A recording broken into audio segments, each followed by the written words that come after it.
হারাম, বিবাহ করা হারাম, এটা যদি আমাদের শাশুড়িরা, আমাদের দেশের ছেলের মায়েরা বুঝতে পারে, তাহলে অনেক সংকট কেটে যাবে। ইসলাম বিবাহ সম্পর্কে কি কি হুকুম দিয়েছে সেটা আমরা একটু শর্টে অল্প সময়ের জন্য। ফাতেমা রাদিয়াল্লাহু তাআলা আনহা জীবিত থাকা অবস্থায় আলী রাদিয়াল্লাহু তাআলা কিন্তু বিয়ে করেন। সেক্ষেত্রে আমাদের সময়ের কি মা বোনেরা কি মানে তাদের থেকেও মহৎ হয়ে গেলেন নাকি? যে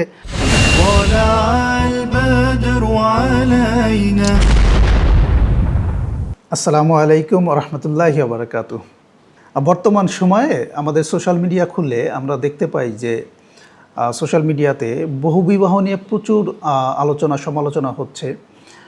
কিন্তু ইসলাম আসলে বহুবিবাহ সম্পর্কে কি বলে? আমরা জানি যে ইসলাম বহুবিবাহ সমর্থন করে এবং কোরআনে বলা আছে একজন মুসলিম পুরুষ সর্বোচ্চ 4 জন স্ত্রী একসাথে রাখতে পারবে। আজকে আমরা জানবো বহুবিবাহ নিয়ে ইসলাম কি বলে। এই বহুবিবাহ কি আসলে বাধ্যতামূলক নাকি শুধু একটা জরুরত, নাকি বিশেষ প্রয়োজনে আল্লাহ তাআলা আমাদেরকে এই পারমিশন দেয়? আমাদের সাথে আছেন একজন সম্মানিত মুফতি। আমরা তার কাছ থেকে বিস্তারিত জানব এবং তার কাছ থেকে আমাদের কিছু কমন প্রশ্নের উত্তর জেনে নিব এই বহুবিবাহ সম্পর্কে। আমাদের সাথে যুক্ত হচ্ছেন একজন সম্মানিত মুফতি, মুফতি আবু উবাইদা সাইয়াফ কাশেমি। হুজুর আসসালামু আলাইকুম। ওয়ালাইকুম আসসালাম ওয়া রাহমাতুল্লাহি ওয়া বারাকাতুহু। তো আপনার পরিচয় দিয়ে শুরু করেন। আমরা আমাদের আজকের যে আলোচনার বিষয় সেটা হচ্ছে ইসলাম কি বহুবিবাহকে শুধুমাত্র জায়েজ করেছেন জরুরত হিসাবে, নাকি এটাকে বাধ্যতামূলক করেছেন? حامدا ومصليا ومسلما أما بعد فأعوذ بالله من الشيطان الرجيم بسم الله الرحمن الرحيم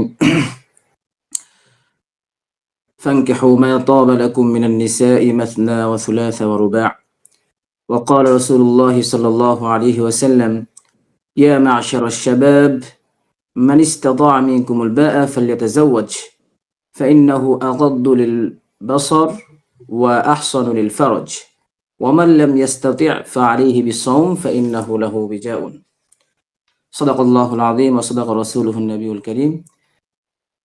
শুরুতেই আমার পরিচয়টা বলি। আবু উবাইদা, পড়াশোনা করেছি ঢাকা জামিয়া রহমানিয়া আরাবিয়া, ওখানে তাকমিল দাওরা শেষ করেছি। এরপর আলহামদুলিল্লাহ ইয়াদাতুত তাকমিল তথা পুনরায় দাওরা পড়েছি দারুল উলুম দেওবন্দে। এরপরে দেশে এসে তাখাসসুস ফি উলুমিল কোরআন তথা কোরআনিক সায়েন্স নিয়ে উচ্চতর গবেষণা। এরপরে 1 বছর তাখাসসুস ফি উলুমিল কোরআন ও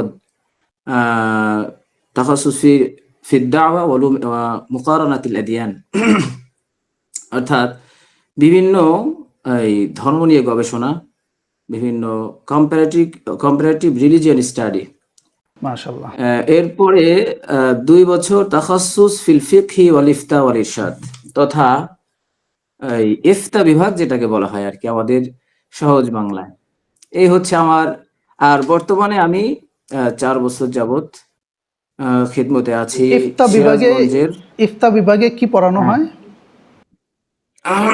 ইফতা বিভাগে আপনার ইসলামিক রিলেটেড ওই আইন বিষয় বলতে পারি, ইসলামিক আইন, ইসলামিক লজ নিয়ে উচ্চতর গবেষণা, হায়ার স্টাডি যেটাকে বলা হয়। আমি আপনার একটু ডিস্টার্ব করি মাঝে মাঝে। আমি এমন কিছু প্রশ্ন করব, কারণ কওমি মাদ্রাসার কিছু কিছু টার্ম আছে যেগুলা জেনারেল লাইনের আমরা বুঝি না বা আমাদের অনেক ভাই ব্রাদার বুঝে না। এই জন্য আমি অনেক বিষয়গুলোকে যেমন একটা প্রশ্ন করলাম। আপনি যেটা বলছেন আরবিতে যেটা বলছেন ওইটা আসলে অনেকেরই বোধগম্য না। তো সেক্ষেত্রে আমি প্রশ্ন করলে জিনিসটা ক্লিয়ার হয়ে যাবে আসলে আপনার স্টাডিটা কিসের উপরে ছিল। না, অসুবিধা নাই, প্রশ্ন যেটা জাগে করা যাবে। তাখাসসুস এই টার্মটা হচ্ছে এই হায়ার স্টাডি, আমরা যেটা জেনারেল ব্যাকগ্রাউন্ডের আছি তারা হায়ার স্টাডি বলতে পারে, মানে কোনো বিষয়ে বিশেষায়িত হওয়া, বিশেষ কোনো বিষয় নিয়ে গবেষণা, বিশেষজ্ঞ যেটাকে বলে। হ্যাঁ, বিশেষজ্ঞ, হ্যাঁ, এক্সপার্ট। এরপরে আজকের যে বিষয় টপিকটা আমরা আলোচনা করব সেটা হচ্ছে ইসলামে বহুবিবাহ, পলিগ্যামি ইন ইসলাম বলতে আমরা যদি ইংলিশে টার্মগুলো ব্যবহার করি। তো তার আগে যদি একটু আলোচনা করি ইসলামে বিবাহের হুকুমটা কি। আমাদের পলিগ্যামি নিয়ে যেহেতু আলোচনা করব, ইসলামে বহুবিবাহ নিয়ে আলোচনা করব, তার আগে ইসলাম বিবাহ সম্পর্কে কি কি হুকুম দিয়েছে সেটা আমরা একটু শর্টে অল্প সময়ে জেনে নিই। সেটা হচ্ছে কোনো যুবক, মানে আমাদের ইসলামে হুকুমেরও একটা তারতিব আছে। আপনার প্রথমে ফরজ, এরপর ওয়াজিব, এরপরে সুন্নতে মুআক্কাদা, এরপরে হচ্ছে যদি ওইদিকে যাই মাকরুহে তাহরিমি, এরপরে হারাম। ক্যাটাগরি ক্যাটাগরি আছে আমাদের। তো বিবাহের হুকুম কিন্তু ফরজ থেকে শুরু হয়েছে। আবার বিবাহের হুকুমের মধ্যে হারামেরও হুকুম আছে। তো আমরা বহু বিবাহ নিয়ে আলোচনা করার আগে এই ইসলামে বিবাহ সম্পর্কে, ইসলামে বিবাহের যে হুকুম সে সম্পর্কে আমাদের আসলে জানা থাকা দরকার। কি কি কন্ডিশন, কোন কোন শর্তের আলোকে বিবাহ ফরজ হয়, কোন কোন শর্তের কোন কোন কন্ডিশনের ভায়োলেট করলে আপনার বিবাহ মানে আপনার অন্যদিকে চলে যায়, হারাম মাকরুহে তাহরিমের দিকে চলে মানে যায়। বিবাহ করা যাবে না এরকমও কন্ডিশন আছে? হ্যাঁ হ্যাঁ, হারাম, বিবাহ করা হারাম, এরকম হুকুম আছে। আমরা যদি শুরু থেকে বলি, নবী সাল্লাল্লাহু আলাইহি ওয়াসাল্লাম, হাদিস বুখারী শরীফের হাদিস, নবী সাল্লাল্লাহু আলাইহি ওয়াসাল্লাম বলেন, ইয়া মা'শারাশ শাবাব মান ইসতাতা'a মিনকুমুল বাআতা ফালইয়াতাযাওয়াজ।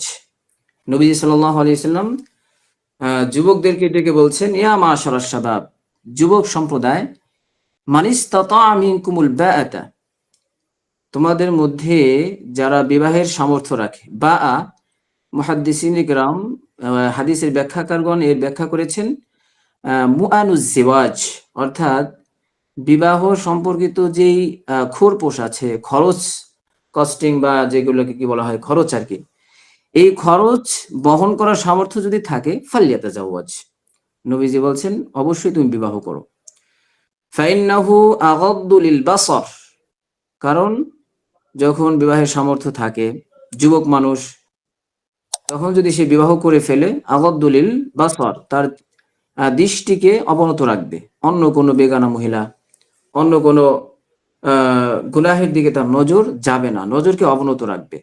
ওয়া আহসানু লিল ফারাজ, এবং যৌনাঙ্গকে হেফাজত করবে, হেফাজতের জন্য সহায়ক হবে। এরপরে নবীজি বলছেন, ওয়ামান লাম ইস্তাতি' ফাআলাইহি বিসসাওম ফাইন্নাহু লাহু উইজাউন, আর যদি বিবাহ করতে সামর্থ্য না রাখে, অর্থাৎ বিবাহের পরে যেই দায়িত্বগুলো আসে, রেসপন্সিবিলিটিগুলো তার উপর আরোপিত হয়, সেগুলো পালন করতে সে না পারে, ফাআলাইহি বিসসাওম, তাহলে তাকে রোজা রাখতে হবে। নবীজি আমাদেরকে একটা অ্যান্টিডোট দিয়ে দিয়েছেন, একটা কি বলা যায় এটাকে, পথ্যবিধান। যে বিবাহ করার পরে রেসপন্সিবিলিটি গুলো আমি পারবো না, তাহলে কি করবে? তার মধ্যে তো আকাঙ্ক্ষা রয়েছে, বিবাহ করার শক্তি সামর্থ্য রয়েছে, মানে ফিজিক্যাল স্ট্রেংথ যেটাকে আমরা বলতে পারি, কিন্তু ফিনান্সিয়াল সাপোর্ট নাই। তো নবী সাল্লাল্লাহু আলাইহি ওয়াসাল্লাম তাকে একটা অ্যান্টিডোট প্রেসক্রিপশন দিয়েছেন, ফাআলাইহি বিসসাওম, তুমি রোজা রাখো। ফাআলাইহি বিসসাওম, তাকে অবশ্যই রোজা রাখতে হবে। ফাইন্নাহু লাহু বিজাউন, এই রোজা তার জন্য নিজের খায়সাত, নিজের ভিতরের যেই আকাঙ্ক্ষা, সেই আকাঙ্ক্ষা কন্ট্রোলের জন্য সহায়ক হবে। তো তার মানে তো হচ্ছে, আমাদের হ্যাঁ, মানে বিবাহ করার যোগ্যতা অর্জন করতে হলে ফাইন্যান্সিয়াল যে অ্যাবিলিটি ওটা থাকতে হবে। অবশ্যই। তো আমরা যদি এখান থেকেই মাসালার দিকে যাই, হুকুমের দিকে যাই, প্রথমেই আমাদের ফুকাহায়ে কেরাম ফতোয়া শামী, আল্লামা শামী রহিমাহুল্লাহ, উনি ওনার কিতাবে এই 6টা ক্যাটাগরি করেছেন: ফরজ, ওয়াজিব, সুন্নতে মুআক্কাদা, মাকরুহে তাহরিমি, হারাম, মুবাহ। আমি শর্টে বলছি, যে যুবকের, এটাকে আরবিতে বলা হয় আত-তাওকান, হালাতুত তাওকান, মানে তার আকাঙ্ক্ষা তীব্র, যদি সে বিবাহ না করে তাহলে সে জিনায় নিমজ্জিত হওয়ার ইয়াকিন, যে আমি যদি এখন বিবাহ না করি তাহলে আমি অশ্লীল কোনো কাজে, ফাহিশা কোনো কাজে লিপ্ত হয়ে যাওয়ার আশঙ্কা না, ইয়াকিন, আমি লিপ্ত হয়েই যাব। এটা হচ্ছে ফার্স্ট কন্ডিশন। মানে 100% যেটা শিওর যে না, আমি এখন আর কন্ট্রোল করতে পারতেছি না, আমি পারতেছি যদি না, বিবাহ হ্যাঁ না করি আমি গুনাহে লিপ্ত হয়ে যাব। হ্যাঁ হ্যাঁ, মানে একবার ইয়াকিন, আরবিতে বলে ইয়াকিন, মানে আপনার কনফার্ম, 100% কনফার্ম যে আমি যদি এখন বিবাহ না করি তাহলে ব্যভিচারে নিমজ্জিত হওয়ার মানে 100% শিওর আমি আক্রান্ত হয়ে যাব। এটা ফার্স্ট কন্ডিশন। এরপরে হচ্ছে তার মানে মোহর এবং নাফকা, আরবিতে বলা হয়, মোহর দেওয়ার সামর্থ্য তার আছে কিনা, অ্যাবিলিটি তার আছে কিনা। আবার বিবাহের পরবর্তীতে তার ফিনান্সিয়াল যে একটা দায়িত্ব, রেসপন্সিবিলিটি তার উপর আসে, সেটা সে আদায় করতে পারবে কিনা। তো দ্বিতীয় কন্ডিশন আমরা যদি 100তে বলি, সেটা হচ্ছে সে মোহর দিতে পারবে কিনা, বিবাহের পরে আরোপিত যেই ফিনান্সিয়াল অর্থনৈতিক যে দায়িত্ব আরোপিত হয় তার স্ত্রীকে পরিচালনা করার, সেটা সে পারবে কিনা।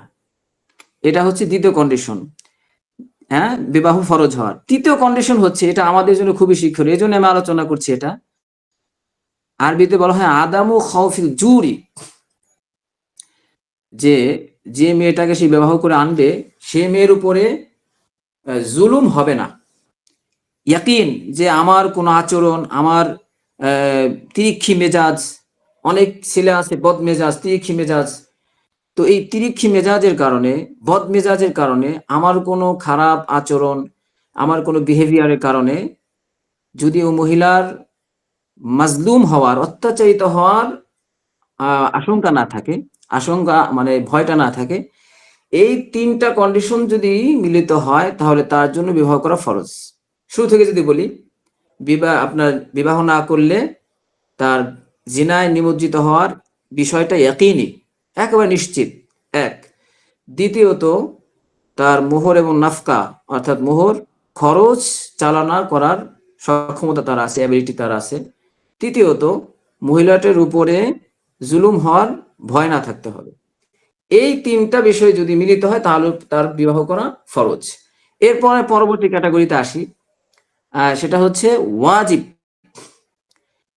শুধু আপনার একটা কন্ডিশনের মধ্যে একটু হেরফের হবে, সেটা হলো ওয়াজিবের দরজা, যে সে যদি বিবাহ না করে গুনাহে নিমজ্জিত হওয়ার আশঙ্কা। একটু পার্থক্য বোঝার চেষ্টা করবেন, আগেরটা কিন্তু ছিল একই নিয়ে, মানে মানে একবারে সে 100% নিমজ্জিত হবেই শিওর যে হবে। সে গুনাহে লিপ্ত হবে। হ্যাঁ, হ্যাঁ, হ্যাঁ। আর এটা হচ্ছে ওয়াজিব হওয়ার কন্ডিশনস বা শর্ত হচ্ছে তার বিবাহ না করলে গুনাহে নিমজ্জিত হওয়ার আশঙ্কা, এটা।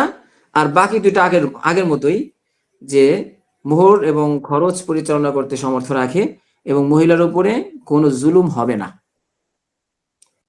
এই গেল হলো ফরজ এবং ওয়াজিব।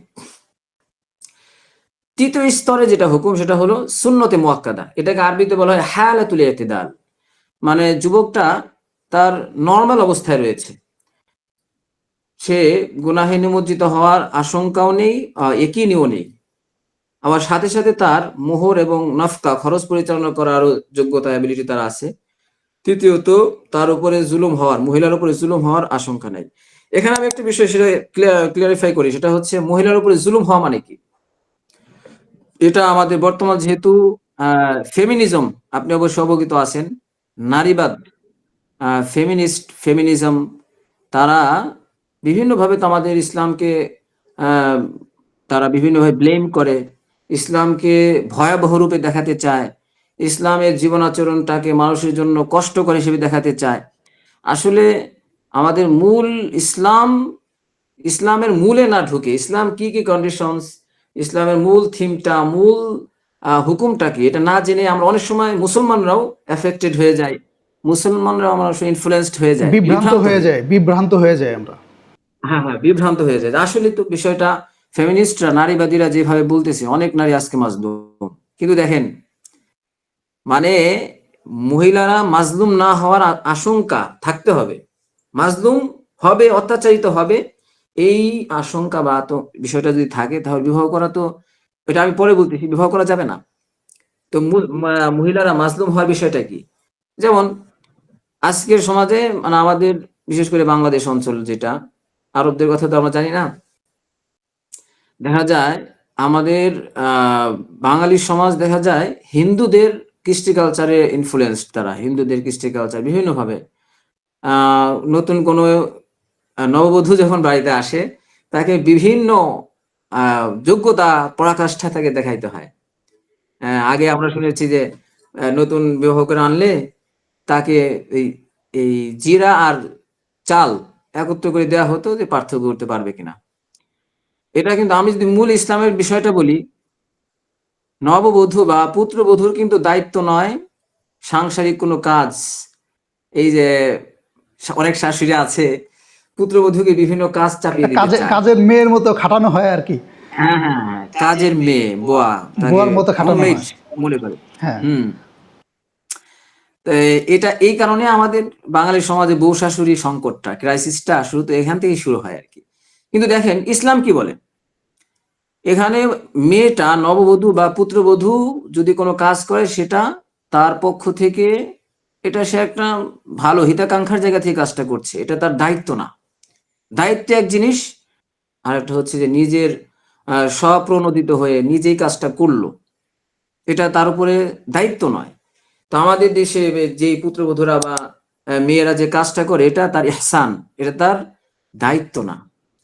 এটা যদি আমাদের শাশুড়িরা, আমাদের দেশের ছেলের মায়েরা বুঝতে পারে তাহলে অনেক সংকট কেটে যাবে ইনশাআল্লাহ, তারা মাজলুম হবে না। আমার মানে এই কথাটা আসলে সবার শোনা উচিত যে আমাদের সমাজে যে সংকটটা শুরু হয়েছে আর যার উপরে বেস করে, যার উপরে ভিত্তি করে ফেমিনিজম এই নারীবাদীরা বিভিন্নভাবে ব্লেম করার সুযোগটা পায়। হ্যাঁ, ব্লেম করার সুযোগটা পায়, সেই সুযোগটা আমরাই দিচ্ছি। কিন্তু আমরা এখনই আহ, সচেতন হয়ে যাই, অ্যালার্ট হয়ে যাই যে এই বিষয়টা আসলে তো মূল ইসলামে নেই। তো যাই হোক, তো ওই যে কন্ডিশন, মেয়ের মাজলুম হওয়ার আশঙ্কা না থাকতে হবে।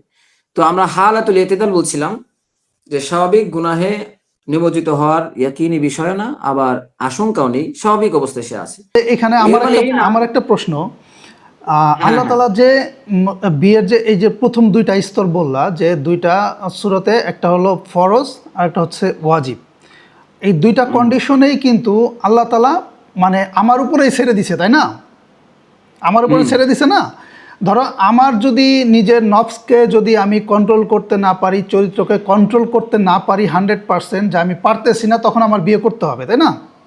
ব্যাপারটা এরকম না? জি ওয়াজিবের ক্ষেত্রেও সেম, যে আল্লাহ তাআলা আমাকেই সিদ্ধান্ত নেওয়ার ক্ষমতা দিয়ে দিছে, যে আমি, আমার যদি মনে হয় যে না আমার সম্ভাবনা আছে জেনায় লিপ্ত হওয়ার, সেক্ষেত্রে আমি বিবাহ অবশ্যই করব, তাই না? তখন ওয়াজিব হয়ে যাবে। তো আল্লাহ তাআলা কিন্তু প্রত্যেকটা মানুষের উপরেও এটা কিন্তু ছেড়ে দিছে, তাই না?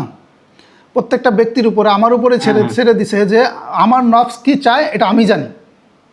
তো এই সিদ্ধান্ত নেওয়ার হ্যাঁ ক্ষমতা আমার আছে, আল্লাহ তাআলা একটা ফর্মুলা বাতাই দিছে শুধু, তাই না? হ্যাঁ হ্যাঁ। হুম। হ্যাঁ, এটাই তো। ওই হালাতুল ইতিদাল যেটা বলছিলাম এটা স্বাভাবিক। হালাতুল ইতিদাল মানে এই না যে সে ফিজিক্যাল স্ট্রেংথ তার নাই, ফিজিক্যাল অ্যাবিলিটি তার, এটা না, ফিজিক্যাল অ্যাবিলিটি আছে কিন্তু সে স্বাভাবিক, নর্মাল, সে নর্মাল স্টেটে আছে, অসুবিধা নেই। কিন্তু সাথে সাথে ওই দুইটাও থাকতে হবে, খরচ এবং মাজলুম হওয়ার আশঙ্কা। চতুর্থ স্তর হচ্ছে মাকরুহে তাহরিমি, এটা আমাদের বোঝা উচিত। বিবাহ করা মাকরুহে তাহরিমি মানে হারামের কাছাকাছি। সেটা কোনটা? দেখা যায় বয়স হয়েছে ছেলের কিন্তু তার ফিজিক্যাল স্ট্রেংথ, তার ফিজিক্যাল অ্যাবিলিটি নাই। অর্থাৎ বিবাহের পরে একজন মহিলার যে জৈবিক চাহিদা সেটা পূরণ করার সামর্থ্য তার নাই। এটাকে আরবিতে বলা হয় ইন্নিন, অর্থাৎ হাদিসের পরিভাষায় কাহুদবাতি সাউক। যতই তাকে জাগরিত করার চেষ্টা করা হয়, হ্যাঁ, যতই তাকে মিস কল, কল যেটাই দেয়া হয়, সে কখনো জেগে ওঠে না। কাহুদবাতি সাউক মানে একটা কাপড়কে ধরলে যেমন আহ থাকে, ওইরকম অবস্থা আর কি। তো এটা ইন্নিনদের জন্য বিবাহ করা আপনার মাকরুহে তাহরিমি বলতে হবে, মাকরুহে আহ, তাহরিমি। এই এরপরে মাকরুহে তাহারিমি মানে যদি কি? দেখা যায়, হ্যাঁ মাকরুহে তাহরিমি, এটা আবার একটু গভীরে চলে যাবে। সেটা হচ্ছে না, অবশ্যই এটা বুঝতে হবে, কারণ যেহেতু হ্যাঁ হ্যাঁ টার্মটা হ্যাঁ উল্লেখ করা হয়েছে, এখন এটা কোন হুম ধরনের মাকরু এটা তো বুঝতে হবে, তাই না? হুম। মাকরুহে তাহরিমি এটা হারাম এর কাছাকাছি। এখন যদি আপনি মানে সবচেয়ে বড় লেভেলের শাস্ত্রগতভাবে, মাকরু। হুম হুম, হারাম, আপনি যদি এটা সহজে বুঝতে চান সেটা হলো কেউ যদি মাকরুহে তাহরিমি করে তাহলে তার কবিরা গুনাহ হবে, কবিরা গুনাহ। আর হারাম যদি কেউ করে তাহলে তার কবিরা গুনাহ হবে। তবে দুটো পার্থক্য কি? কেউ যদি মাকরুহে তাহরিমকে কে অস্বীকার করে তাহলে তার ঈমান নষ্ট হবে না, কিন্তু কেউ যদি হারামকে অস্বীকার করে তাহলে তার ঈমান নষ্ট হয়ে যায়। হারামকে যদি হালাল মনে করে, হ্যাঁ, হ্যাঁ, মানে হারাম এটা একটা হুকুম কোরআনে আছে, সেটা অস্বীকার করলো, তাহলে তার ঈমান নষ্ট হয়ে যাবে। পঞ্চম স্তর যেটা আমরা বলবো সেটা হচ্ছে হারাম। যদি আপনার মহিলার উপরে এই জুলুম হওয়ার মানে একিনে থাকে যে আমি যদি তাকে বিবাহ করি তাহলে তার উপর জুলুম হবে নিশ্চিত, এই একিন যদি থাকে জুলুম হবে নিশ্চিত, এই যদি থাকে তাহলে তার জন্য আপনার বিবাহ করা হারাম হবে। আর আগে যেটা বললাম হিন্নিন, মানে ওই যে একেবারে ওটাও হারাম হবে, একেবারে তার ফিজিক্যাল রিলেশন ইন্টারকোর্স করতে সে মানে আনক্যাপাবল, সে একেবারে মানে তার মধ্যে যোগ্যতাই নাই, তাহলে এটা তার জন্য হারাম হবে। যাই হোক, আর সর্বশেষ বলে রাখি সেটা হলো মুবাহ, বিবাহ করা মুবাহ। সেটা হচ্ছে যদি মহিলার উপরে জুলুম হওয়ার আশঙ্কা থাকে, আশঙ্কা না, এখানে একটু বলি, মানে সে অনেক যুবকের মধ্যে এটা থাকে, এটা একটু আমাদের ক্লারিফাই করা উচিত। সেটা হচ্ছে বিবাহ করলে আমি হুকুম বা হক আদায় করতে পারবো কিনা, একটা হেজিটেশন, একটা কনফিউশন থাকে ভিতরে। দোদুল্যমানতা তার মধ্যে হুম। কাজ করে। তো একিন না, মানে দোদুল্যমানতা, একটা কনফিউশন, হেজিটেশন তার মধ্যে কাজ করে, এই অবস্থাকে মুবাহ বলে। তো আমরা এর মধ্যেই 6টা বিষয় জানলাম: ফরজ, ওয়াজিব, সুন্নতে মুআক্কাদা, মাকরুহে তাহরিমি, হারাম, মুবাহ। এরপর আমরা আসি পলিগেমি, বহু বিবাহ। বহু বিবাহ নিয়ে আমাদের প্রান্তিকতা, যেটাকে বলে প্রান্তিকতা, কেউ তো এটাকে একদম অচ্ছুত মনে করে যে এটা কিভাবে হতে পারে। এই কিছুদিন আগেই আমাদের এক বিএনপি নেত্রী বললেন যে পুরুষদেরকে 4 বিবাহের অনুমতি কে দিয়েছে, আমরা দেই নাই। ইন্না লিল্লাহি ওয়া ইন্না ইলাইহি রাজিউন। এই কথা বললে তার ঈমান থাকবে না। ঈমান নষ্ট হয়ে যাবে, কারণ এটা কোরআনের আয়াত, কোরআনের আয়াতের মধ্যে এক অস্বীকার করলে ঈমান সাথে সাথে শেষ। আবার কিছু সম্প্রদায়কে দেখা যায় যারা মানে যাকে বেশ করে আজকের আলোচনা, যে ওই মামুনুর রশিদ কাসেমি, দামাত বরকাতুহু, আমরা সম্মান দেই ওনাকে, উনি এটাকে প্রাতিষ্ঠানিকভাবে প্রতিষ্ঠিত করতে চাচ্ছে, এটাও একটা প্রান্তিকতা। মানে আমাদের প্রাজ্ঞ মাহের আলেমদের মুখ থেকে আমরা শুনেছি যে এই বহু বিবাহ বা 4 বিবাহ, একাধিক বিবাহ, পলিগেমি, এটাকে প্রাতিষ্ঠানিকভাবে একেবারে হইচই করে বিজ্ঞাপন করে এটাকে সমাজে প্রতিষ্ঠিত করা, এটা আসলে ইসলামের সাথে যায় না। কারণ ইসলামে একাধিক বিবাহ করা এটা ফরজ না, জাস্ট শর্ত সাপেক্ষে। এখানেও কিছু কন্ডিশন আছে। সূরা নিসার 4 নম্বর আয়াত, এখানে আল্লাহ রাব্বুল আলামিন বলে, শুরুতে যেটা তেলাওয়াত করেছি, قال الله تعالى فانكحوا ما طاب لكم من النساء مثنى وثلاث ورباع, যে তোমরা মহিলাদের মধ্য থেকে 2 2, 3 3, 4 4 জনকে বিবাহ করতে পারো। কোরআনের আগে কিছু কন্ডিশন আছে, জাস্ট এটা শুধু তেলাওয়াত করলাম। মানে এই আয়াতটা বহু কিন্তু বিবাহ হ্যাঁ, সম্পর্কে, মানে যারা হ্যাঁ, মানে এই পক্ষে যারা কথা বলে, অবশ্যই তো এটা এটা কোরআনের আয়াত, এই মানে এই হ্যাঁ, রেফারেন্সটুকুই দেয়। হ্যাঁ, হ্যাঁ, এই রেফারেন্স। এখন দেখেন, আমি একটু এখানে বলি, কোরআনে কিন্তু আদেশ সূচক বাক্য অনেক আছে। এটা আমাদের আপনিও, আবার আমার অডিয়েন্স যারা আছে, আমাদের অডিয়েন্স তারাও বুঝবে, কোরআনের মধ্যে আদেশ সূচক, নিষেধ সূচক অনেক বাক্য আছে, কিন্তু প্রত্যেক আদেশের অর্থই অবধারিত না। দেখেন, কোরআন আছে আকিমুস সালাতা ওয়া আতুজ যাকাত, তোমরা নামাজ প্রতিষ্ঠিত করো এবং যাকাত প্রদান করো। এটা কিন্তু এটাকে উসুলের ভাষায় বলবে আমর লিল উজুব, অর্থাৎ এই আদেশটা অবধারিত, তাকে করতেই হবে, ফরজ, আমর লিল উজুব। আর কিছু কিছু আদেশ আছে এটাকে আমর লিল ইবাহা, যে জিনিসটা করা যায়, এটা অব্লিগেটরি বা ম্যান্ডেটরি কিছু না। যেমন আমাদের এই আয়াতটা, ফানকিহু মা তাবা লাকুম মিনান নিসাই মাসনা ওয়া সুলাসা ওয়া রুবা, যা তোমরা 2 2, 3 3, 4 4 জন বিবাহ করতে পারো। এখন কোরআনে আরেকটা আয়াত, সূরা মায়েদা, ওয়া ইযা হালালতুম ফাসতাদু।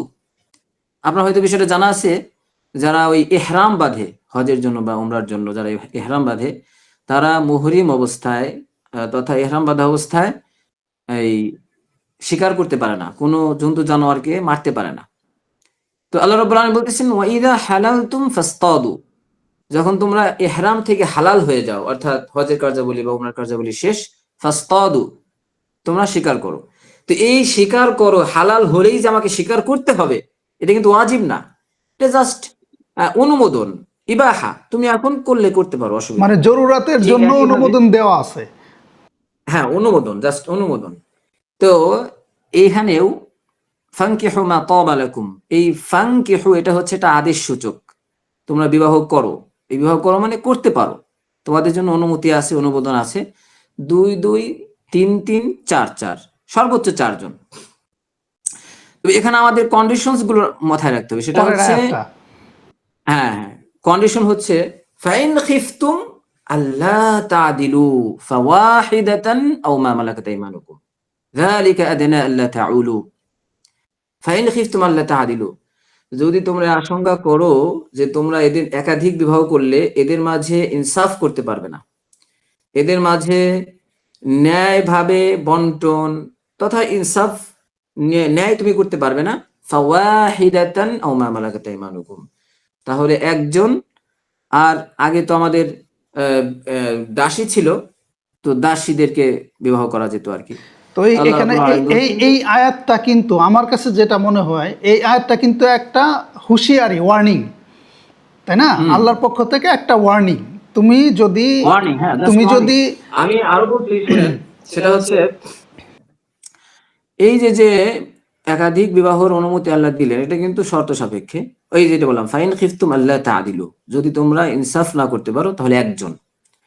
তো ইনসাফটা হবে কোন বিষয় সেটাও আমাদের জানা থাকা দরকার।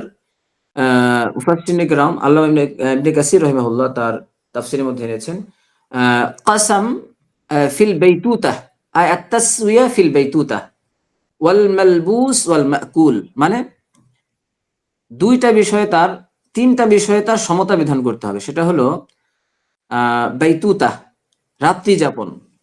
সে বাস নতুন বউ পাইলো, তার কাছে 1 বছর থাকলো, আর পুরাতন বউয়ের কোনো খোঁজ খবর নাই, এটা হবে না। তাসউইয়া ফিল বাইতুতা, তাকে রাত্রি যাপনের সমতা বিধান করতে হবে। ওয়াল মালবুস ওয়াল মাকুল, অর্থাৎ খরচ, প্রথম জনকে আমি যেমন খরচ দিব একেও তেমন খরচ দিব। তাসউইয়া ফিল নাফাকা, খরচেও সমান সমান।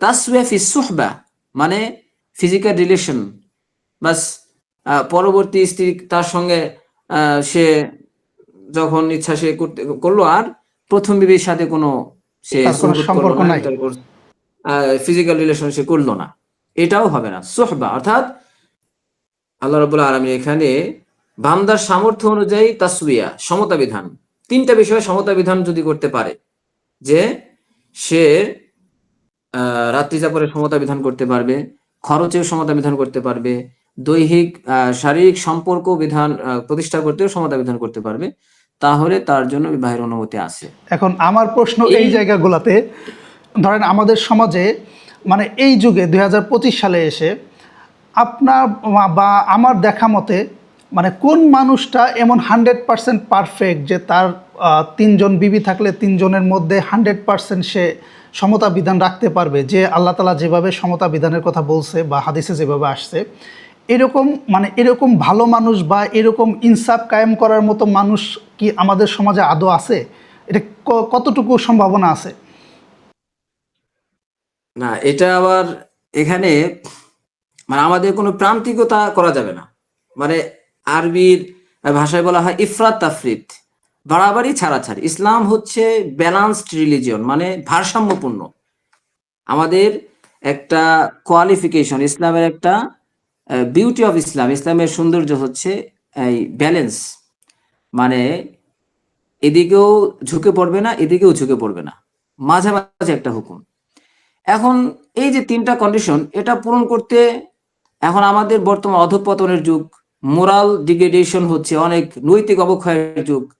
এখন দেখা যায় এখানে একটা বিষয় কিন্তু আমাদের স্মরণ রাখার দরকার, আমাদের আত্মিক অবস্থা, মানে কার প্রতি আমার অ্যাফেকশন বেশি থাকবে, কার প্রতি আমার অ্যাট্রাকশন বেশি থাকবে। বিবি 4 জন আছে, সাপোজ 4 জন আছে, 4 জনের সবার প্রতি কিন্তু আমার অ্যাট্রাকশনটা সমভাবে থাকবে না। নবীজির সিরাত থেকে যদি দেখি, একটু নবীজির সিরাতে যাই, নবীজি সাল্লাল্লাহু আলাইহি ওয়াসাল্লামের 9 জন 11 জন বিবি ছিলেন। আম্মাজান, আমাদের আম্মাজান ছিলেন 9 জন বা 11 জন, রিওয়ায়াত ভিন্ন ভিন্ন আছে। আরেক রিওয়ায়াতে 15 জন 13 জনের কথাও আছে। তো আমাদের হাদিস যতটুকু পড়ি দেখা যায় আম্মাজান আয়েশা সিদ্দিকা রাদিয়াল্লাহু আনহার প্রতি নবীজি সাল্লাল্লাহু আলাইহি ওয়াসাল্লামের আকর্ষণ বলতে পারি আমরা। নবীজির শানে কথা বলাও খুবই আমাদের সতর্কতা অবলম্বন করতে হবে। নবীর এবং সাহাবাদের ব্যাপারে শব্দ চয়নটাও বলতেও আমাদের দিল কাঁপে আর কি। হ্যাঁ, তো সেটা অবশ্যই। এই জন্য আসলে মহানবী সাল্লাল্লাহু আলাইহি সাল্লাম বা কোনো সাহাবা কেরাম সম্পর্কে কথা বলা বা তাদের সাথে উদাহরণ দেওয়াটা আসলে মানে আমাদের সময় কারোর সাথেই যায় না। এটা হ্যাঁ, তুলনা হ্যাঁ, করাটাই এক ধরনের অন্যায়। কারণ তাদের যে আকীদা ছিল, তারা যেভাবে জীবন ধারণ করছেন, তো তাদের মতো মানে কখনোই কারো সম্ভব না। আমাদের অবশ্যই। আমাদের এই যুগে তো সম্ভব নাই। হুম, হুম।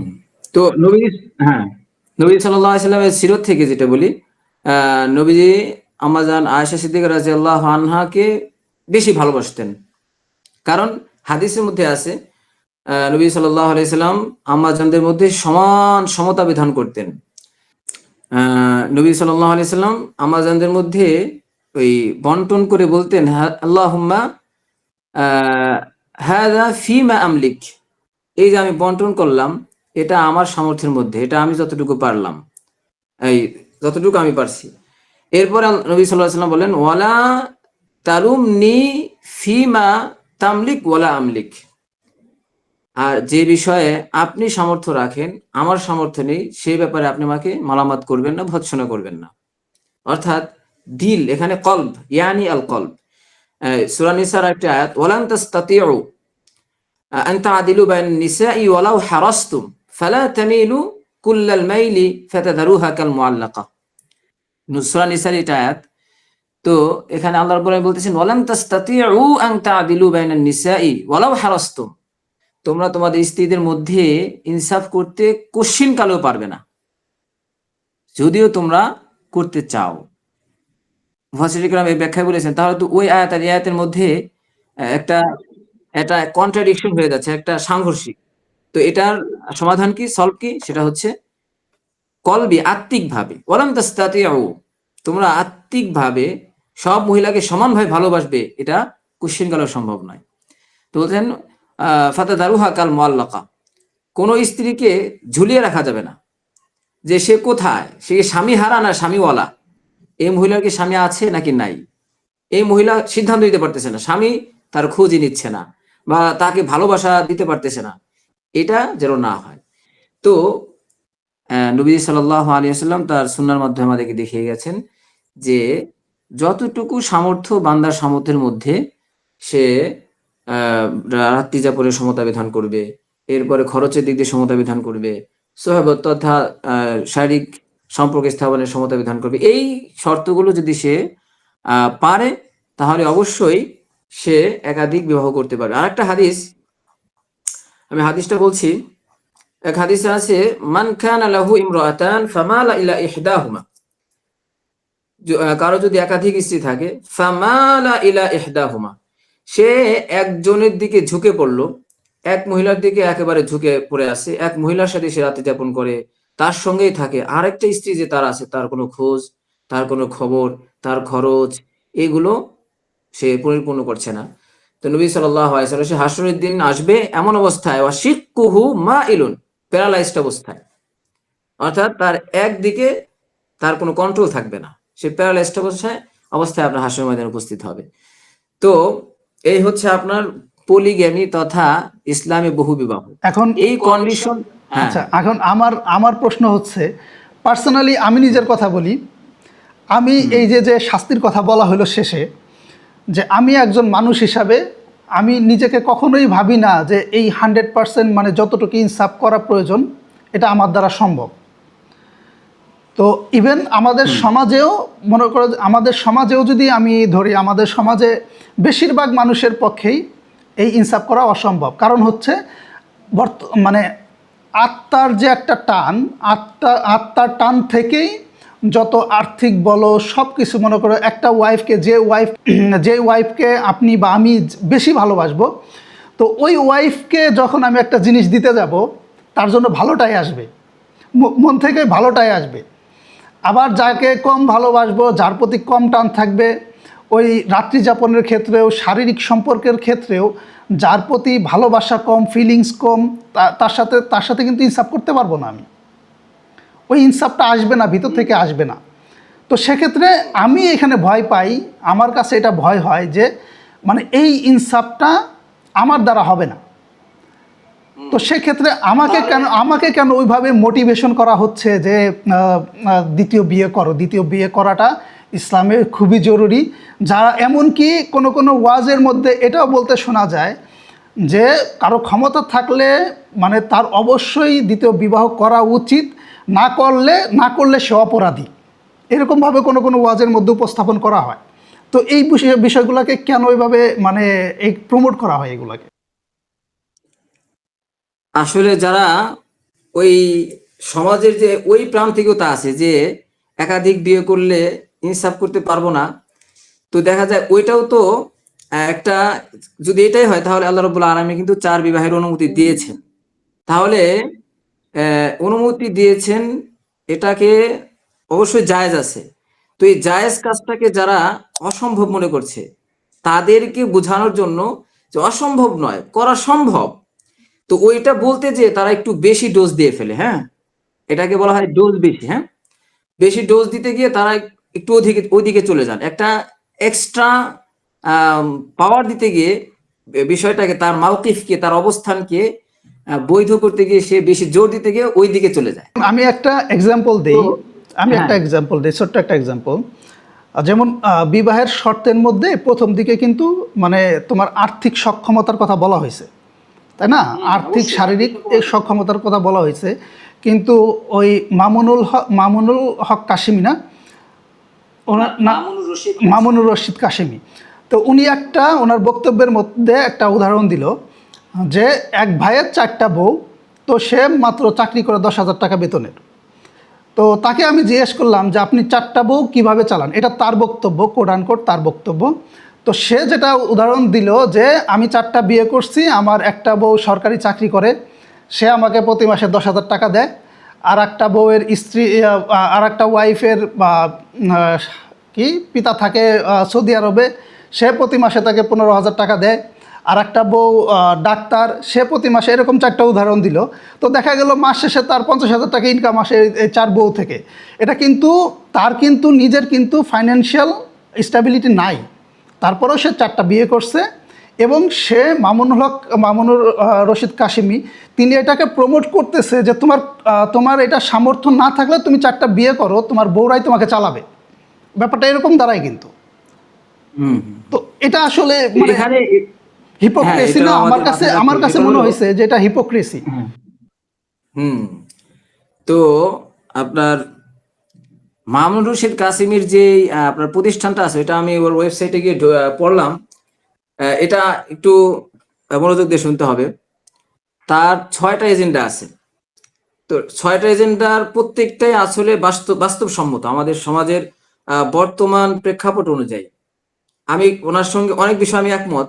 কিছুটা যে আমি বললাম যে 4 বিবাহকে প্রাতিষ্ঠানিক রূপ দেয়া, এটাকে বেশি হইচই করা, এটা নিয়ে আমাদের অনেক ওলামায়ে কেরামও একটু মানে কি বলা হয়, তারা মনক্ষুণ্ণ যে এটাকে এত প্রমোট করা।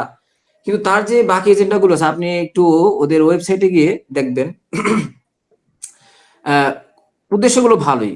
বর্তমান যেভাবে আমাদের সমাজে আডাল্টারি মানে জিনা ব্যভিচার যেভাবে আম হয়েছে, ব্যাপক প্রচার, হ্যাঁ, এটা থেকে বাঁচানোর জন্য দেখা যায় বিবাহকে সহজ করা।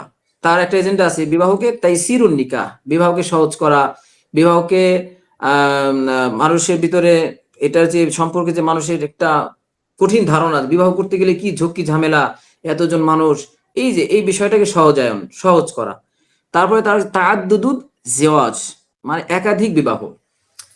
তার যে যুক্তিগুলো, এটা আমার কাছে অনেকটা ঠিকই মনে হয়েছে। সেটা হলো কি, বর্তমানে দেখা যায় আমাদের বাংলাদেশে মেয়েদের হার কিন্তু বেশি, মেয়েদের হার বেশি।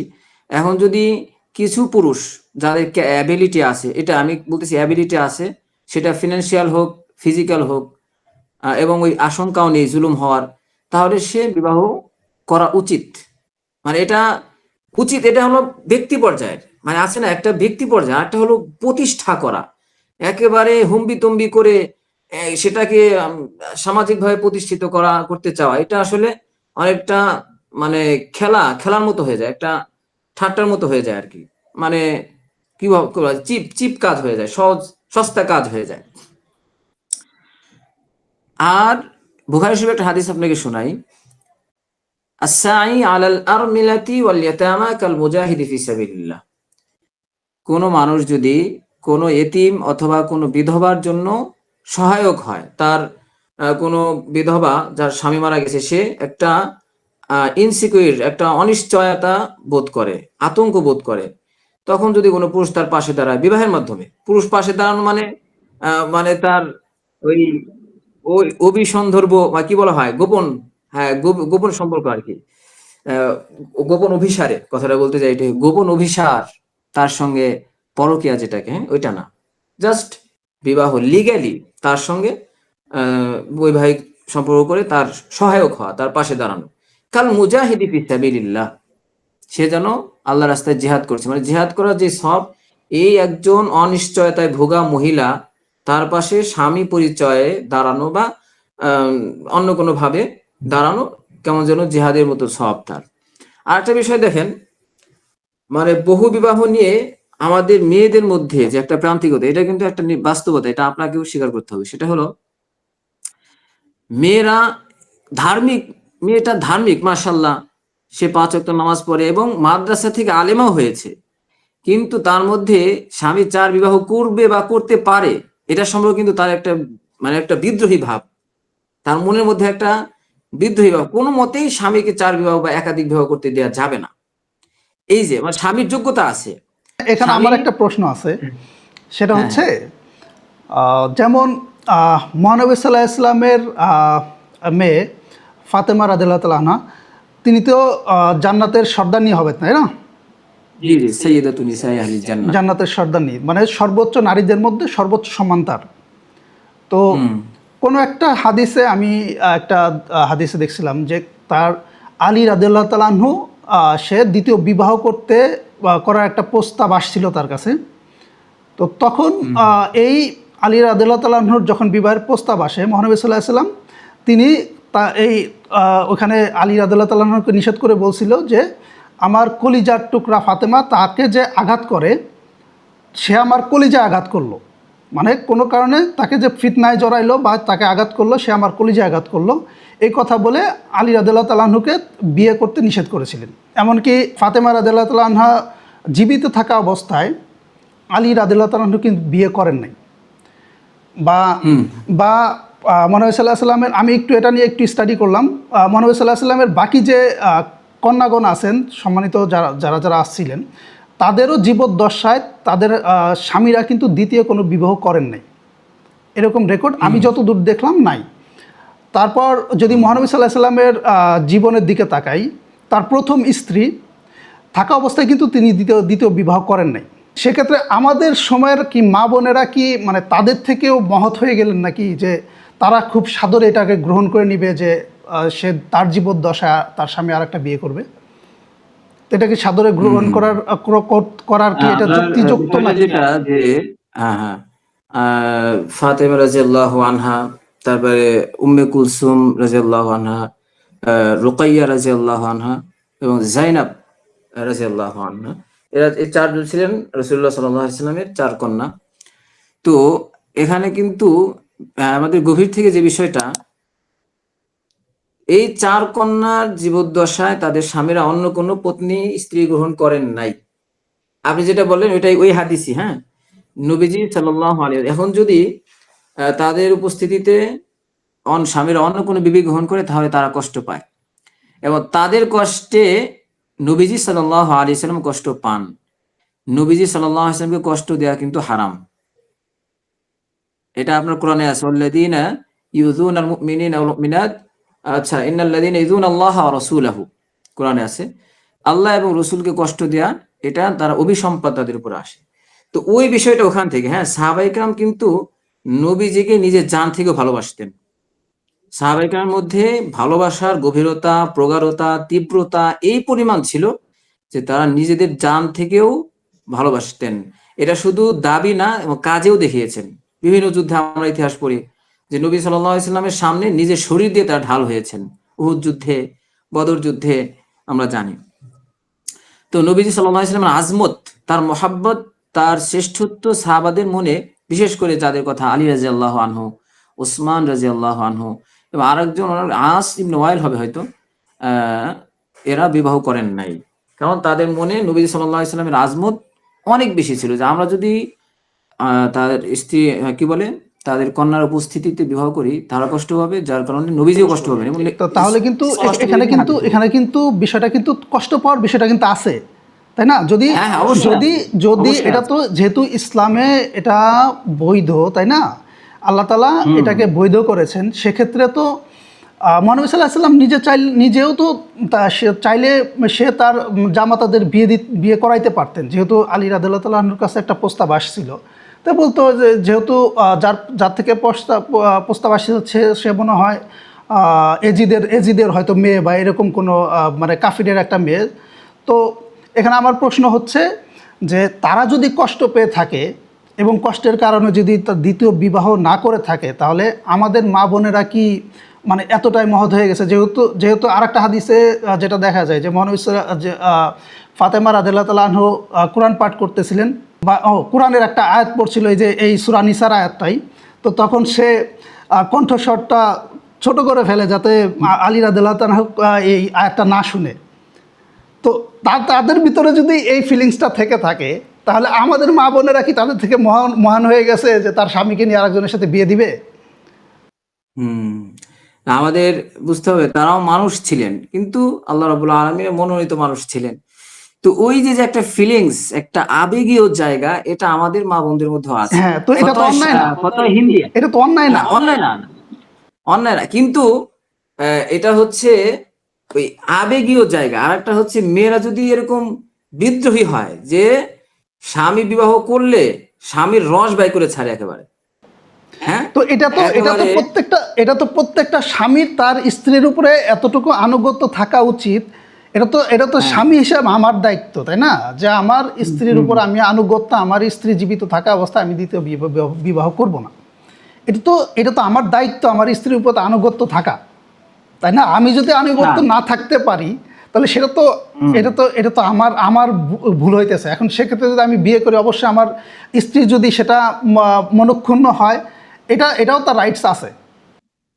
হ্যাঁ, এটা হলো এই যে আমি যে বলছি আবেগীয় জায়গা, এটা কন্ট্রোল হয় না। তো আমি ফতোয়া হিন্দিয়ার রেফারেন্সে বলছি। ফতোয়া হিন্দিয়া যেটা আমাদের মুঘল সম্রাট মহিউদ্দিন আওরঙ্গজেব, উনি ওনার রাষ্ট্র কনস্টিটিউশন ছিল, সংবিধান ছিল।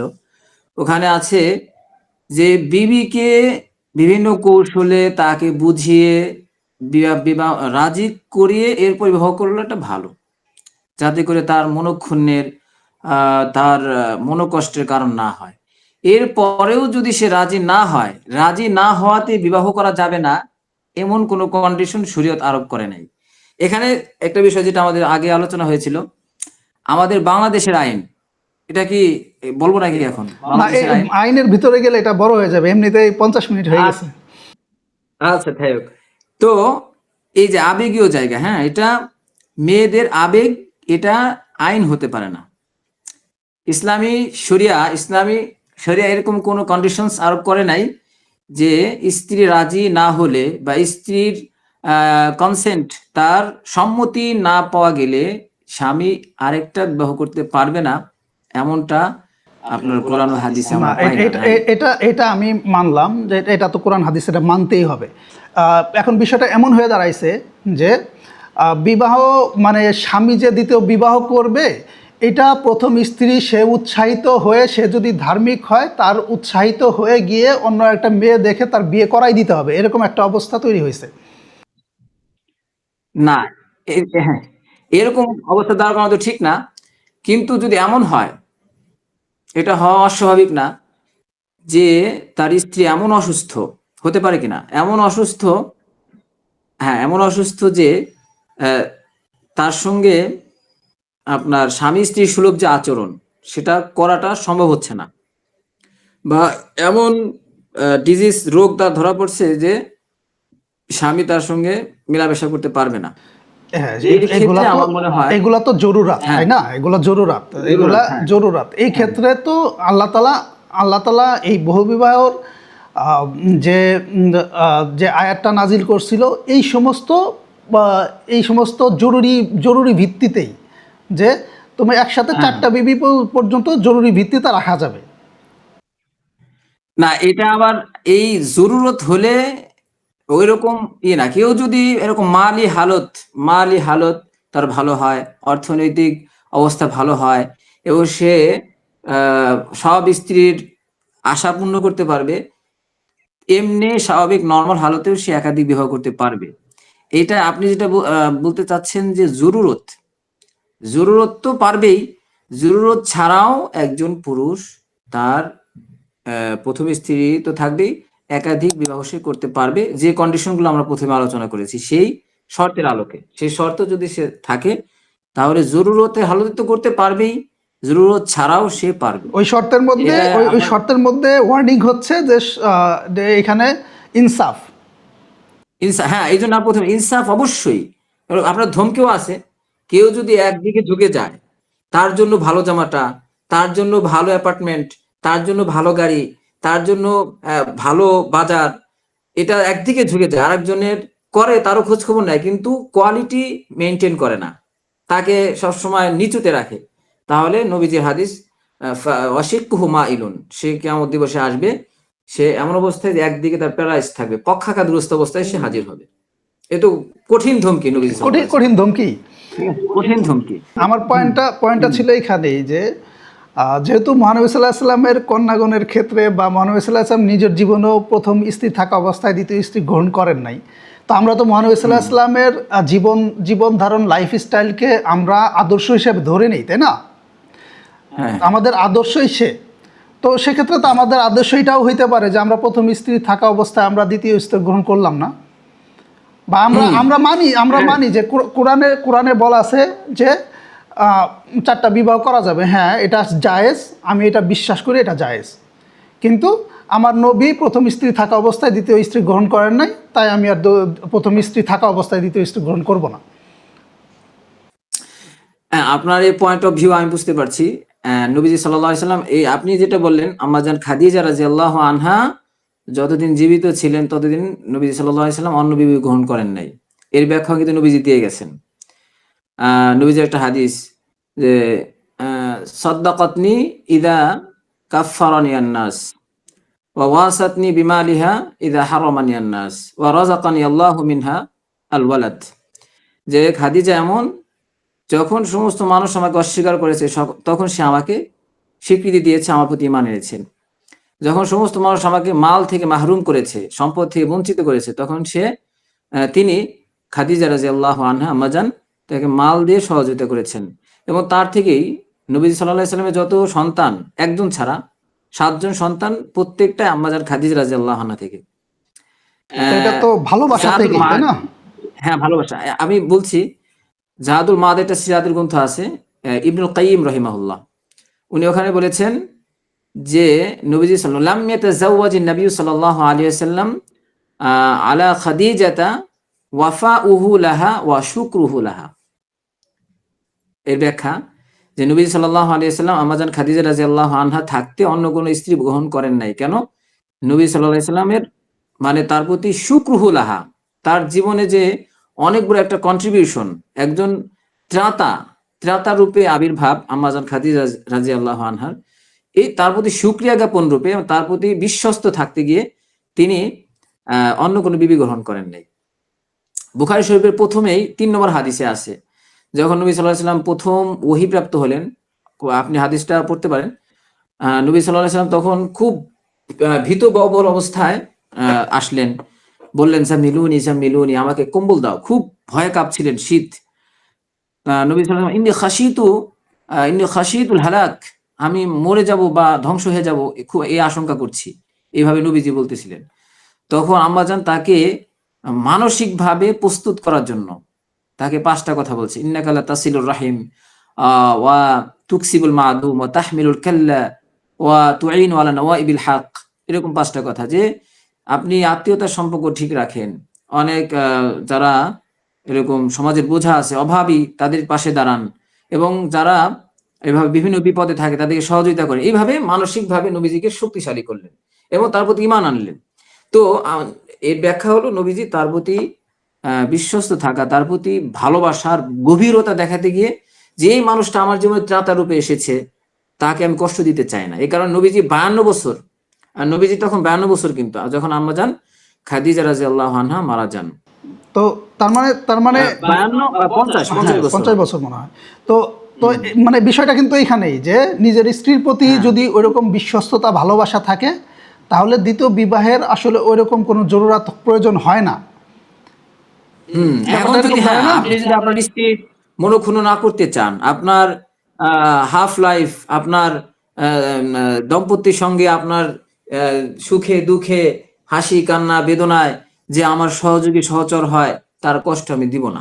হ্যাঁ, এটা হচ্ছে মেন পয়েন্ট আমার। হ্যাঁ, আপনি যদি তার প্রতি বিশ্বস্ত থাকতে চান, বিয়ে করলেন না। ওইরকম ভাবে যদি আপনার গুনাহে নিমজ্জিত হওয়ার আশঙ্কা না থাকে। আবার নবীজির জীবনে কিন্তু আপনি যেটা বলছেন উসওয়া, নবীজির জীবনটা অনুসরণীয়। নবীজির জীবনে কিন্তু একাধিক বিবাহের উসওয়াও আছে। আম্মা জান খাদিজা রাদিয়াল্লাহু আনহা যখন মারা যান তখন কিন্তু নবীজি একাধিক বিবাহ করেছেন। এমনকি আপনি 4 জন খলিফা, আবু বকর রাদিয়াল্লাহু আনহু একাধিক বিবাহ করেছেন, উমর রাদিয়াল্লাহু আনহু একাধিক বিবাহ করেছেন, উসমান রাদিয়াল্লাহু আনহু তো রাসূলুল্লাহ সাল্লাল্লাহু আলাইহি ওয়াসাল্লামেরই কি বলে কন্যা একজন মারা যাওয়ার পরে, তারা দুজনে মারা যাওয়ার পরে তিনি একাধিক বিবাহ করেছেন। আলী রাদিয়াল্লাহু আনহু, ফাতেমা রাদিয়াল্লাহু আনহা মারা যাওয়ার পরে একাধিক বিবাহ করেছেন। কিন্তু মহানবী সাল্লাল্লাহু আলাইহি ওয়াসাল্লামের জীবনের যে বিবাহগুলা প্রত্যেকটার কিন্তু আলাদা আলাদা একটা হিস্টোরি আছে এবং প্রয়োজনীয়তা আছে। আমাদের জীবনে আমরা যদি দ্বিতীয় বিবাহ করতে চাই, আমাদের জরুরত একটাই, মানে শারীরিক খায়েশ পূরণ, তাছাড়া আর কোনো জরুরত মনে হয় না খুব প্রয়োজন আছে। আর একটা জিনিস হইতে পারে যে কোনো বিধবা বা কোনো অসহায়কে সাহায্য করা, তাই না? এই 2টা কারণ ছাড়া আমাদের জীবনে আসলে দ্বিতীয় বিয়ের কোনো প্রয়োজনীয়তা দেখি না। এটা কি বাস্তবতা কিনা? আপনার এই পয়েন্টটাও ঠিক, কিন্তু কেউ যদি শুধু খায়সাত পূর্ণ করার জন্য একাধিক বিয়ে করে তবুও সেটা দোষণীয় না। কারণ না, আমি এটা দোষণীয় বলতেছি না। হ্যাঁ না, ওইটাই। আপনি যেটা বলতেছেন যে একাধিক বিবাহ করা খায়সাত পূর্ণ করার জন্য, কেউ যদি তার আপনার দিলি তামান্না, তার ভিতরগত যে শক্তিটা, এটা বৈধভাবে লিগ্যালি সে পূর্ণ করতে চায়, তাহলে একাধিক বিবাহ সে করতে পারে।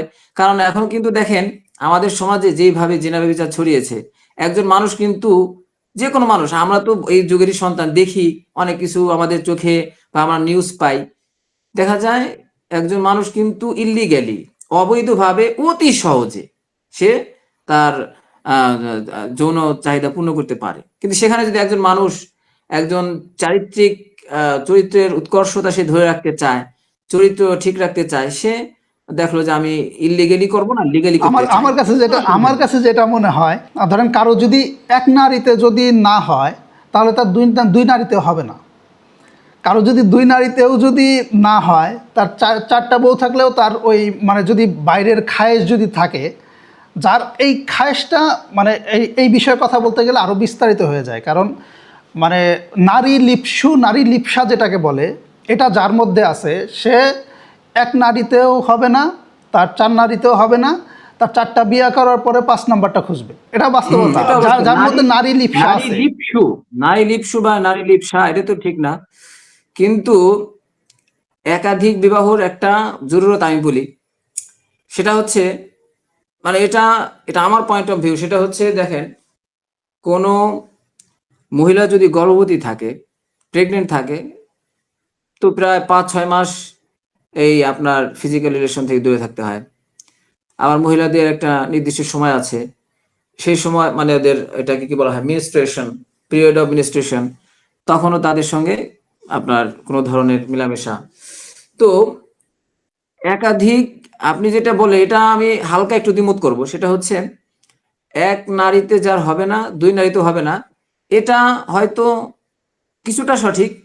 কিন্তু যারা একাধিক বিবাহ করে তারা যে নারী লিপ্সু সবাই, কিছু তো আছে যে আমি আমি এখানে সবার কথা বলি নাই, আমি এখানে আমারও ভুল হইতে পারে, এখানে সবার কথা না। মানে ওইটা আর কি, এটা মানে হুকুমটা ব্যাপক হয়ে যায়। হ্যাঁ, একাধিক, নবীজি কিন্তু নিজে একাধিক বিবাহ করেছেন।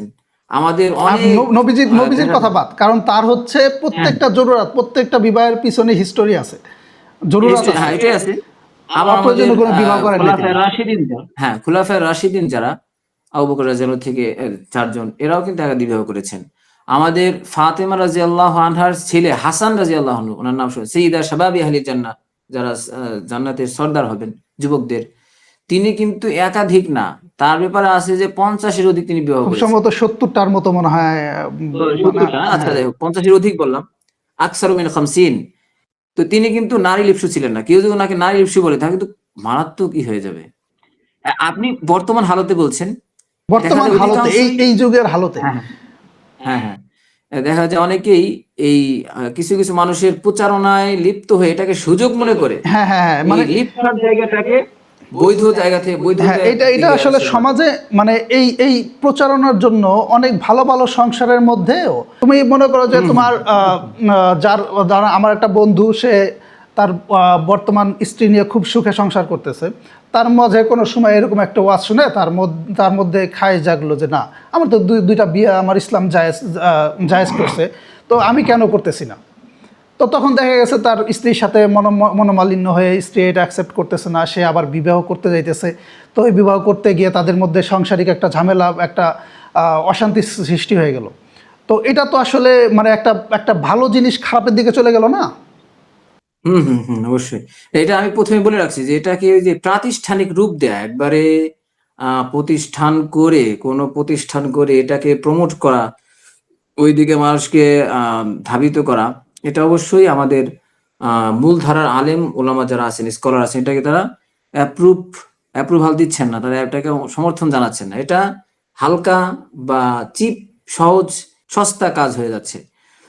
এটাকে, এই যেমন আপনার কাছে এবং যারা একটু বুঝে তাদের কাছে এটা সস্তা কাজ মনে হচ্ছে, কিন্তু ওই মামুন রশিদ কাসেমি, উনি যদি জিনিসটাকে ওইভাবে না নিয়ে বিবাহকে সহজ করা, হ্যাঁ, একটা আমি যুবক আমি আরেকটা ওনার কাছে যুবককে, ওনার প্রতিষ্ঠানকে আমি দোষ দিই না, বা ওনার প্রতিষ্ঠানের কার্যক্রম আমি নিজেও খেয়াল করছি।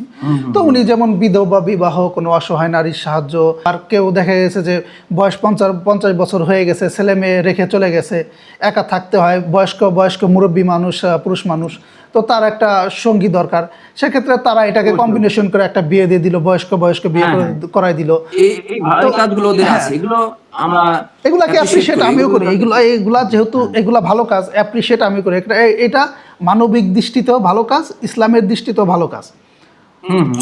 কিন্তু এই প্রমোশন, এই প্রমোটগুলা যেন আসলে সমাজের মধ্যে একটা বিশৃঙ্খলা সৃষ্টি না করে, ইসলাম সম্পর্কে যেন মানে একটা ভিন্ন ধারণা, একটা মানে খারাপ ধারণা তৈরি না হয় আমাদের মধ্যে। মানে এইটাই হচ্ছে মেইন পয়েন্ট, মানে আজকের আলোচনার বিষয়টা, যেন এটাকে প্রকটভাবে যেন মানে যেভাবে প্রসার করা হয়, ইসলাম সম্পর্কে যেন মানুষ বিভ্রান্ত না হয় যে না, ইসলামই এটা মানে জোর করতেছে যে বিবাহ করার জন্য, বা অনেকে বিভ্রান্ত হয়ে দ্বিতীয় বিবাহ করার কারণে। ইসলামের সঠিক যে নর্মসটা, ইসলামের সঠিক যে বিষয়টা, সেটা হলো যে চার বিবাহ এটা ফরজ ওয়াজিব কিছু না, জাস্ট অনুমতি আছে যে চার বিবাহ করা, এটা ইসলামের অনুমতি, ইসলামের পক্ষ থেকে কোনো ফরজ ওয়াজিব বা ম্যান্ডেটরি কিছু না। আবার চার বিবাহ করা, এটা ইসলামের অনুমতি আছে, এটাও মানুষের জানা। ইসলামের মধ্যে যে চার বিবাহের অনুমতি আছে, এটাও আম পাবলিকরা যেন জানা থাকে, যাতে করে তারা অজান্তে ইসলামের কোরআনের বিরুদ্ধে কথা না বলে। যেমন বিএনপি নেত্রীর কথাটা আমরা উদাহরণস্বরূপ বলেছিলাম। আবার চার বিবাহকে এতটা গুরুত্ব দিয়ে, ইম্পর্টেন্স দিয়ে, সেটাকে তার যে অবস্থান, অনুমতির জায়গাটা, মুবাহের জায়গাটাকে অনেক উপরে নিয়ে যাওয়া, এটাও আমাদের জন্য কাম্য না। আশা করি আমাদের আলোচনা দ্বারা আপনারা সবাই উপকৃত হবেন এবং সঠিক বিষয়টা জানতে পারবেন। ধন্যবাদ হুজুর। তো আমাদের আলোচনা শেষ পর্যন্ত আমরা যেটা বুঝতে পারলাম যে আসলে চার বিবাহ ইসলামে আমাদের জায়েজ আছে, কোরআনে উল্লেখ আছে, তো এটাকে মানতেই হবে আমাদের।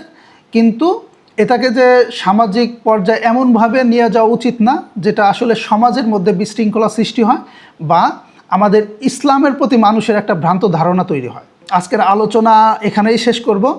তো ভিডিওটা সবাই শেয়ার করে দিবেন। আর এই সম্পর্কে কারো কোনো মন্তব্য বা প্রশ্ন থাকলে কমেন্টে জানাতে পারেন। আমরা চেষ্টা করব আপনাদের প্রশ্নের উত্তর নিয়ে একটা পর্ব করার জন্য। সবাই ভালো থাকেন, সুস্থ থাকেন। আল্লাহ হাফেজ। আসসালামু আলাইকুম রহমতুল্লাহ।